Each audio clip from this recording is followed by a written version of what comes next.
स्वागत है आप सभी का the history of Bharat YouTube channel के एक और एपिसोड में। हम इस सीरीज़ में बात कर रहे हैं मराठों की। पहले पार्ट में हमने देखा शिवाजी के द्वारा किए गए सारे प्रशासनिक सुधार, और ये वीडियो छत्रपति शिवाजी महाराज के पूरे जीवन के सफ़र में और उनके सारे जितने युद्ध लड़े, जितने कॉन्क्वेस्ट्स और उनके सारे शौर्य गाथा के बारे में है। और ये वीडियो मैं इसलिए डिटेल में बना रहा हूँ क्योंकि हमारे जो एजुकेशनल टेक्स्ट बुक हैं उसमें इनको वो स्थान नहीं मिला और बहुत सारे डेप्थ में नहीं है कि क्यों इतना इनको महान माना जाता है और क्यों इनकी इतनी पूजा होती है महाराष्ट्र में। तो इस वीडियो में हम डिटेल में देखेंगे उनके युद्ध कौशल, रणनीति और एक्सपेंशन को। मैंने इस वीडियो को 6 हिस्सों में बांटा है और ये 6 हिस्से आप यहाँ पे स्क्रीन में देख सकते हैं। और आपको जिस भी हिस्से में इंटरेस्ट हो आप आगे चलकर भी चैप्टर्स में मैं ऐड कर दूंगा, तो आप जो नीचे स्क्रॉल कर रहे हो चैप्टर्स में से आप इसको देख सकते हैं। तो शुरू करते हैं। शिवाजी का बचपन 1630 में इनका जन्म होता है और शिवनेरी फोर्ट में, और काफ़ी प्रारंभिक बचपन उनका बीजापुर में बीतता है जहाँ की उनके पिता शाहजी भोसले एक सेनापति थे और वो काफ़ी टाइम युद्ध के लिए बाहर ही रहते थे। तो उनकी माँ जीजाबाई ने ही अधिकतर उनका पालन पोषण किया, और साथ ही उनके एक गुरु थे जो शाहजी भोसले के एक ट्रस्टेड मंत्री थे, दादाजी कोंडदेव। वो उनके गुरु और शिक्षक थे और काफ़ी बचपन में उन्होंने काफ़ी उनको इन्फ्लुएंस किया। उन्होंने शिवाजी को सारी तलवारबाजी, धनुर्विद्या, घुड़सवारी, भाली का संचालन इत्यादि सिखाया। इन दोनों के गाइडेंस के अंदर शिवाजी के भीतर ये भाव बहुत गहराई से बैठ गया कि धर्म की रक्षा करना, धर्म इत्यादि की कथाएं जो उन्होंने उनकी माता ने सुनाई, जो रामायण महाभारत पुराणों की कथाएं, तो ये उनके दिमाग में काफ़ी गहराई से बैठ गया। 1644 में इनका परिवार पुणे आ जाता है बीजापुर से, और पुणे में फिर इनके काफ़ी सारे दोस्त बनते हैं। टीनेज के टाइम था। ईर्षाजी कनक, तानाजी मालुसरे, बाजी प्रभु देश पांडे इत्यादि। ये लोग सब एक एक करके अपने में इंडिपेंडेंट नायक है मराठा हिस्ट्री के, बट सारे एक दोस्तों का ग्रुप था। और इन्होंने 1644 में ही प्रतिज्ञा ली थी रायरेश्वर मंदिर में, पुणे के पास बहुत पुराना एक शिव मंदिर है। वहाँ शिवलिंग के सामने ये सारे लोग प्रतिज्ञा लेते हैं कि वे इस धरती से विदेशी शासन का अंत कर देंगे और हिंदवी स्वराज की स्थापना करेंगे, धर्म, जन और मातृभूमि की रक्षा में अपना पूरा जीवन समर्पित कर देंगे। तो ये बहुत ही स्पेशल था उस टाइम के लिए, क्योंकि अगर आप देखिए 16वीं 17वीं शताब्दी का वो समय, 16-17 सेंचुरी, पूरे भारत पे लगभग इस्लामी शासन है। ऊपर मुगल, नीचे सल्तनत, पूरे इवन तमिलनाडु के एरिया तक मदुरई और कुतुबशाही, आदिल शाही, इन सभी का सल्तनत चल रहा था। और हिंदू राजाओं के भीतर बहुत आत्मविश्वास खो चुका था। उस टाइम पे एक टीनेजर का निकल के ऐसा संकल्प लेना ये बहुत बड़ी बात थी। तो ये प्रतिज्ञा ही उनको लाइफ लॉन्ग गाइड करती है और एक तरह से उनका पहला कदम था जो फाइनली उनको उनके डेस्टिनेशन, जब वो छत्रपति शिवाजी महाराज बनते, वहाँ तक पहुँचाती है। इसके साथ सेकेंड पार्ट में चलते हैं, जब वो उनके कॉन्क्वेस्ट थोड़े छोटे फॉर्म में वो स्टार्ट कर रहे होते हैं। तो शुरू में 1646-1647 में उनको छोटी छोटी सफलताएं मिलती हैं। 1646 में वो अपने फ्रेंड ग्रुप्स और यंग ऐसे और अपने छोटा सा सेना वो धीरे धीरे निर्माण कर रहे थे, और उन्होंने तोरणा का किला आसानी से जीत लिया 1646 में। और इसी तरह 1647 में कोंढना का किला उन्होंने पहली बार जीता। पर इसके पीछे काफ़ी हाथ उनका उनके पिताजी शाहजी भोसले और दादाजी कोंडदेव जो मंत्री थे उनका भी था, क्योंकि उनके पास पुणे में काफ़ी पावर्स थे, उनके पास लोग थे, सेना थी, तो ये काफ़ी आसान जीतते थी। पर 1648 में शाहजी भोसले को गिरफ्तार कर लिया जाता है बीजापुर के सुल्तान के द्वारा, और शिवाजी को जितने भी किले थे अपने जीते हुए वो वापस करने पड़ते हैं। पर शिवाजी वहाँ पे भी नहीं रुकते, वो धीरे धीरे अपने लोगों को संगठित करने में रहते हैं और छोटे छोटे अभियान चलाते हैं, छोटे छोटे एरियाज पे अपना कंट्रोल धीरे धीरे बढ़ाते हैं। 1656 का जो साल था वो एक तरह से काफ़ी बड़ा टर्निंग पॉइंट था, क्योंकि बीजापुर के सुल्तान मोहम्मद आदिल शाह की उस वर्ष मृत्यु हो जाती है और उनका नाबालिग बेटा अली आदिल शाह गद्दी पे बैठता है।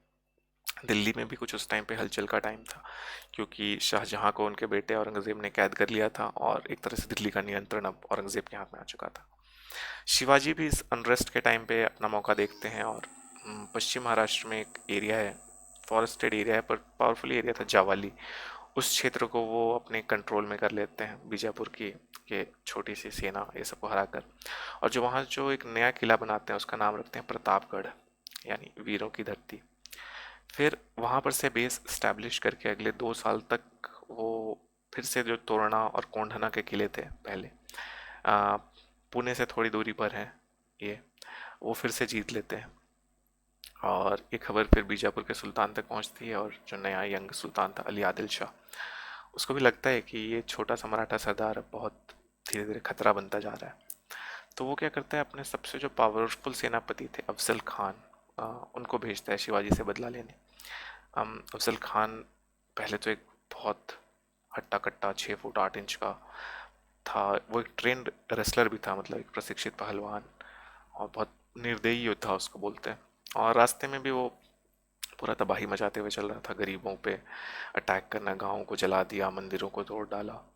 और जैसे महाराष्ट्र में बहुत सारी यात्राएं चलती हैं, आ, विट्ठल की, और जो वहाँ पे संत हुए नामदास तुकाराम, इन्होंने जो परंपराएं स्थापित की थी, तो उसी तरह जो पंढरपुर की वार यात्रा थी, इसको भी ये अफजल खान ने 1 साल रोक दिया था और उस पर भी हमला किया था।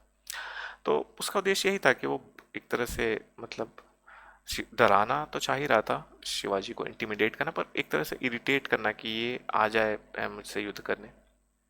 पर शिवाजी फंसने वाले नहीं थे ऐसे चाल में। उन्होंने अफजल खान को काफ़ी, मतलब पास तक आने दिया। जवाली की घाटी जो उन्होंने 1656 में कब्जा आया था, वहाँ तक आने दिया, क्योंकि वो सब वो इन एरिया को अच्छे से जानते थे। और फिर जंगल के बीच में, घाटी के बीच में इनका कैंप लगता है अफजल खान का। और अफजल खान बुलाते हैं शिवाजी को एक वार्ता के लिए, मिलने के लिए, अपने दूत के द्वारा। शिवाजी को भी ये पता है कि ये कोई सिंपल मीटिंग तो होने वाली नहीं है, तो वो मंदिर में पूजा पाठ कर कर लेते हैं, और फिर एक स्पेशल आर्मर भी डाल आते हैं वो अपने ड्रेस के अंदर, एक कवच के जैसा। और वो अपना जो फेमस बाघनख का हथियार है वो भी अपने साथ ले जाते हैं। बाघनख का आप ये फोटो देख सकते हो, लोहे का हथियार है जो उंगलियों पे पहना जाता है, पर उससे सीधे अटैक कर सकते हैं। बेसिकली एक वुल्वरीन के जैसे आप बन सकते हो, सिर्फ उंगलियों पे पहन के। तो अफजल खान मिलता है उनसे और उन्हें गले लगाता है। इस बारे में 2 या 3 वर्जन्स हैं। कुछ कहते हैं कि वो गले लगाकर ही उन्हें मार देना चाहता था, अपने पीठ से बड़ी जोर से दबा के। और कुछ लोग कहते हैं कि उन्होंने अफजल खान ने खंजर से शिवाजी को आक्रमण किया। पर शिवाजी ने तो कवच पहन रखा था, और तुरंत ही सेकंड्स में शिवाजी ने पलटवार किया अपने ये टाइगर क्लॉज से, बाघनख से, और एक और दूसरे खंजर से भी। और फिर कई सारे वार किए उन्होंने, और वो राक्षस के जैसा योद्धा वहाँ पे गिर जाता है। किसी ने कहा सर काटा, किसी ने नहीं काटा, वो वाला वर्जन क्लियर नहीं है, पर वहाँ पे उसकी मृत्यु हो जाती है अफजल खान की। जैसे ही उसकी मृत्यु होती है, शिवाजी ने एक्चुअली अपने सेना को भी वहाँ पे तैनात करके रखा था, जो झाड़ियों जंगलों में छुपी थी।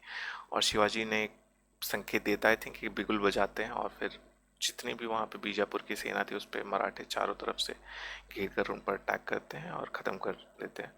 तो ये मराठा साम्राज्य की पहली बड़ी निर्णायक विजय थी। खैर, अफजल खान का जब अंत होता है उसके बाद शिवाजी ने बहुत तेज़ गति से एक अभियान चलाते हैं, क्योंकि काफ़ी बड़ी सेना को उन्होंने यहीं पे परास्त कर दिया था। तो लगभग 13 दिनों में वो पूरे बीजापुर एम्पायर के काफ़ी बड़े एरिया में अपना कब्जा कर लेते हैं। 1000 किलोमीटर की लगभग दूरी तय की 13 दिनों में, और वाई, जावली, कोल्हापुर, पन्हाला जैसे किलों पे अपना कब्जा कर लेते हैं। और लगभग सह्याद्री से कोंकण तक अभी काफ़ी सारे किलों में मराठों का झंडा फहराने लग गया था। पर कहानी यहाँ पे नहीं रुकती है। 1660 में जब शिवाजी पन्हाला के किले पर थे, पन्हाला लास्ट था वो सीरीज ऑफ विक्टरीज में, तो 1660 में बीजापुर ने फिर से आक्रमण किया पन्हाला पे, और इस टाइम पे उनका सेनापति था सिद्धी जौहर। ये भी खुद काफ़ी चालाक योद्धा था, और वो सक्सेसफुल भी होता है। वो चारों तरफ से पन्हाला के किला को घेर लेता है, और यहाँ पे एक तरह से मराठा हारने लग जाते हैं, मतलब कमज़ोर पड़ने लग जाते हैं, और अच्छी घेराबंदी उसने की थी। और शिवाजी ने फिर अपने, मतलब ट्रिक्स का यूज़ किया, और बेसिकली कि हैव अ प्लान बी। तो वो सीक्रेट रास्ते से एक रात को निकल जाते हैं पीछे से पन्हाला के किले से। हालांकि बीजापुर की सेना को भी ये बात का पता चल जाता है, और पीछा करते हैं उनका। और वो एक नैरो सा पास है सह्याद्री में, घाट माथा करके, और उसमें एक छोटा सा पास, उस एरिया को घाट माथा कहते हैं, और जो दर्रा है जो पास है उसको घोड़े खिंड कहते हैं।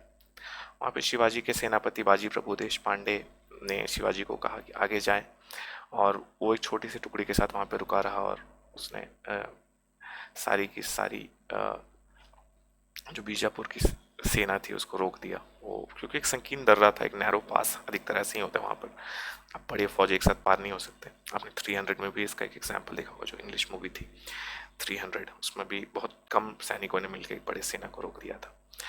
और काफ़ी बहादुरी से युद्ध करते हैं। बाजी प्रभु देश पांडे, आपको पता होगा कि इनके टीनेजर से दोस्त हैं, रायरेश्वर की प्रतिज्ञा भी ली थी और वहाँ पे वे अपने राजा को बचाने के लिए अपने प्राणों की आहुति दे देते हैं। काफ़ी बहादुरी से लड़े, 2-3 घंटे तक इन्होंने रोका और थोड़ी देर बाद आवाज़ आती है 3 तोपों की। विशालगढ़ का फोर्ट था वहाँ पे, उससे 3 तोपों की आवाज़ आती है, मतलब कि शिवाजी सुरक्षित विशालगढ़ पहुँच गए हैं।